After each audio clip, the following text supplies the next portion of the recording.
You ask Tiger to solve. This deals with linear equations with one unknown. The final result is p equals 351. Let's solve it step by step. Group all constants on the right side of the equation. Add 3 to both sides. Simplify the arithmetic.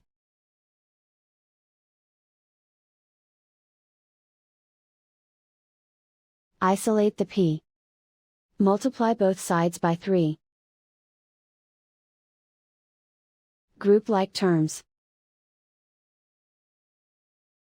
Multiply the coefficients.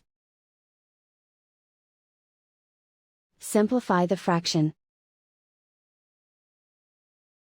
Simplify the arithmetic.